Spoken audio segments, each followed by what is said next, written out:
Comemorando o retorno de Robert Downey Jr. à Marvel Studios, só que dessa vez no papel de Doutor Destino, o maior super vilão do Quarteto Fantástico, eu vou falar sobre o seu início, a sua franquia de muito sucesso e que o catapultou cada vez mais ao estrelato, Homem de Ferro 3, que traz Gwyneth Paltrow no papel da sua namorada, da sua mulher, Don Cheadle, seu grande amigo, como máquina de combate, Guy Pearce como o arquivilão dessa trama, e Ben Kingsley, que faz um papel bem caricato, mas não deixou de ser bacana, não deixou de ser legal.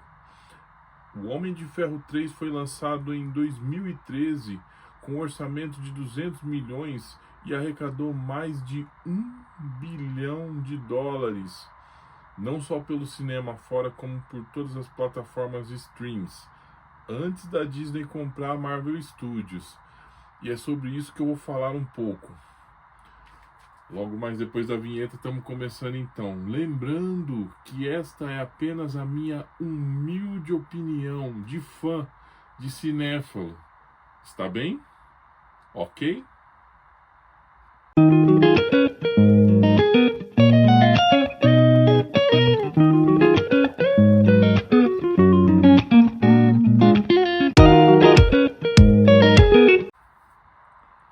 Fala pessoal, tudo bem? Olha, eu sou o Gleison Macalas Paulino, escritor nas horas vagas e em tempo integral, mas isso não é um hobby, hein? Vamos deixar tudo combinado entre a gente para não ficar nenhum tipo de mal entendido. Tudo bem? Combinado então? Homem de Ferro 3 tem a direção de Shane Black. Shane Black, ele foi o roteirista de Máquina Mortífera. Só aí como currículo para ele já diz muita coisa. Ele não só dirigiu, como ainda fez o roteiro desse terceiro filme de uma franquia de muito sucesso. Tony Stark, depois dos eventos de Vingadores, começou a sofrer crise de ansiedade e pânico. E seu segurança foi trabalhar na sua empresa, que agora é dirigida pela sua mulher e namorada, Gwyneth Paltrow. E logo no começo do filme mostra eles em 1999, onde Guy Pearce sugere uma parceria com ele, com a IMA, Ideias Mecânicas Avançada, para ele fazer uma parceria, só que Tony Stark não dá muita atenção. E ainda manda ele pro terraço, falando que daqui a alguns minutos iria se encontrar com ele lá, o deixando sozinho lá no terraço. Rebecca Hall, uma grande atriz também, vem lhe falar sobre uma nova técnica que ela tinha feito sobre restauração a nível celular. E ela fazia isso ainda com plantas. Tudo a trama começa a partir daí. Guy Pearce vai até a empresa do Homem de Ferro tentar uma parceria para custear alguns eventos, mas tudo não passou de uma sondagem sombria de um arqui-inimigo que tramava vingança após muitos anos ter se passado, dele ter ficado lá em cima sozinho e o Tony Stark não ter ido amparar eles. Pois bora lá. Ele mostra para Gwyneth Paltrow o interior da sua mente e um toque na sua mão mostra o Cortex acusando lá no interior da sua mente. Muito avançado, tecnologicamente falando, à frente daquele tempo, mas mesmo assim ela recusa, pois o projeto dele tinha proteção para criar soldados escravos, armas vivas, e era o que estava acontecendo. Mandarim surge nas telas de televisão ameaçando os Estados Unidos e explodindo coisas sem deixar rastro de sua chegada, se é por avião, se é por granada, mas na verdade eram soldados meta-humanos criados que, quando estabilizavam o seu poder, eles explodiam com uma capacidade muito alta termicamente. E o primeiro a descobrir isso aí é seu segurança, Jon Favreau. que é o que faz o rap, trabalhando na empresa, ele vê um de seus seguranças e fotografa o carro e vai persegui-lo. Só que quando ele chega no local, ele é surrado pelo braço direito de Guy Pearce e ao mesmo tempo esse outro soldado que estava lá se desestabiliza e explode, quase levando a sua vida. Ele fica em coma e aí o Homem de Ferro fica possesso e já manda um intimato daquele jeito pro Mandarim, mandando o endereço dele se ele quiser. Agora virou pessoal, eu vou te pegar onde você estiver, vai na minha casa, endereço tal, Malibu. Ele manda o endereço dele pro Mandarim e o que acontece? A resposta vem a jato. Ele está no seu lar, Rebecca Hall procura depois de anos, eles saíram juntos naquela noite de 1999 e Tony Stark escreveu a fórmula que ela usou para fazer o seu projeto, que acabou dando muito certo anos depois. Então bora lá. Na sua casa, ela é atacada por 3 helicópteros e eles quase perdem a vida, destruindo tudo, já que a sua casa ficava num penhasco, numa beirada lá em Malibu. A sua mansão, né, vamos dizer assim, é destruída. E por pouco que ele não morre no processo. O Jarvis, a sua inteligência artificial, o leva para um outro lugar onde estava o foco de um soldado que havia explodido também.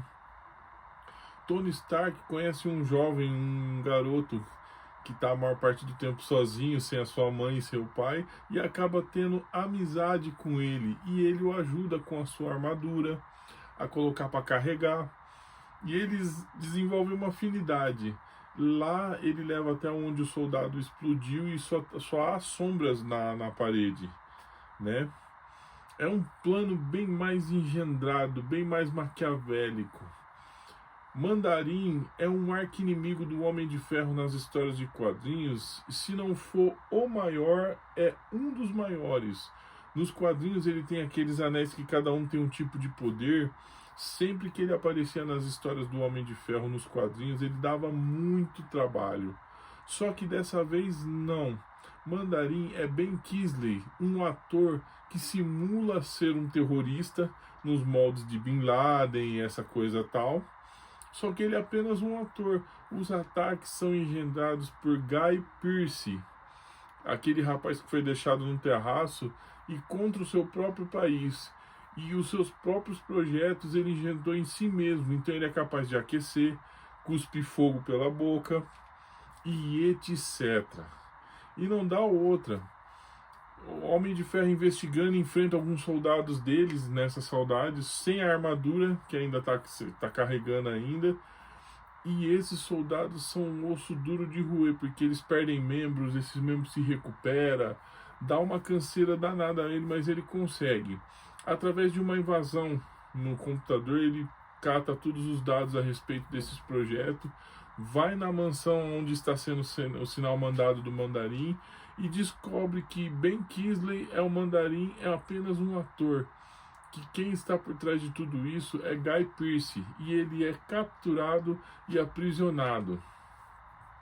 O Máquina de Combate, que agora é o Patriota de Ferro, é mandado para alguns lugares no Afeganistão, em Paquistão, para investigar possíveis terroristas, o possível paradeiro do Mandarim, só que ele é capturado junto com a sua armadura. E quando Guy Pearce aquece, não deixando suportável a vida lá dentro, ele sai para fora e tenta lutar a todo custo, mas é capturado. Então ele coloca um cavalo de Troia no Patriota de Ferro, o manda para o avião do presidente, sabendo a sua localização, através do telefone, que o Mandarim faz aquela coisa teatral dele e tudo mais, localizando o local dele e mandando até lá, capturando o presidente dos Estados Unidos. É uma trama muito engendrada, cheia de reviravoltas.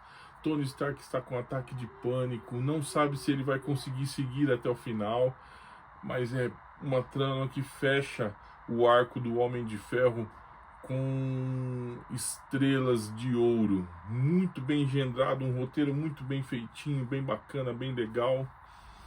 E o desfecho dessa trama é o uso de várias armaduras que ele foi criando com o passar do tempo, já que ele era insone e foi produzindo essas armaduras a reverie, cada uma delas com um tipo de característica, umas mais fortes, outras mais leves, outras a laser.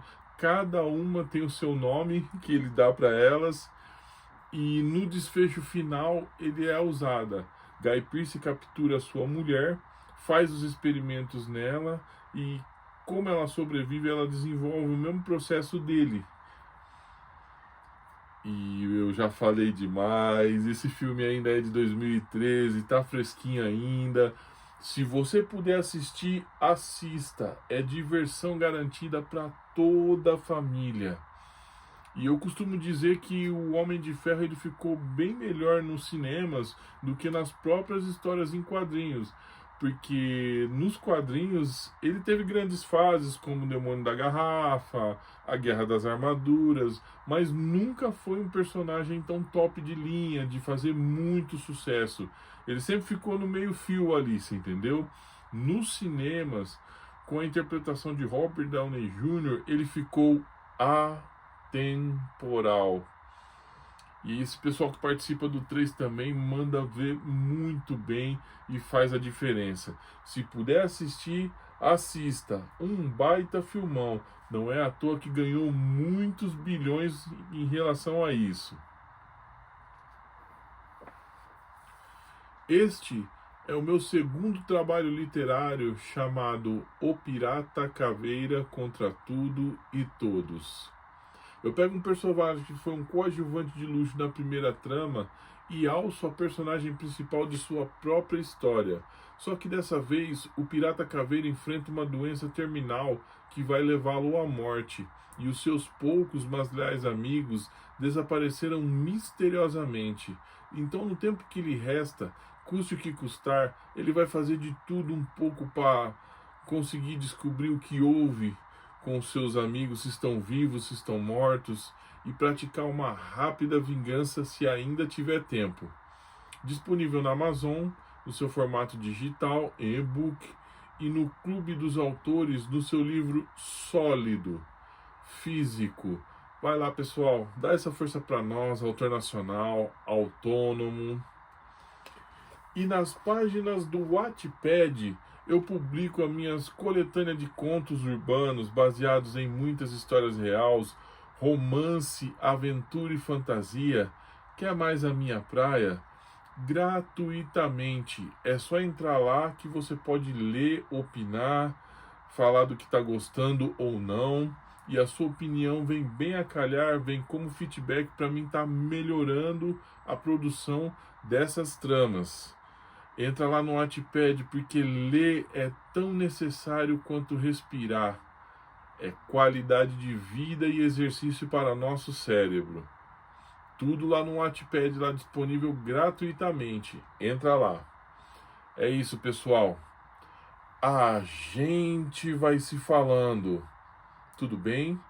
E até a próxima.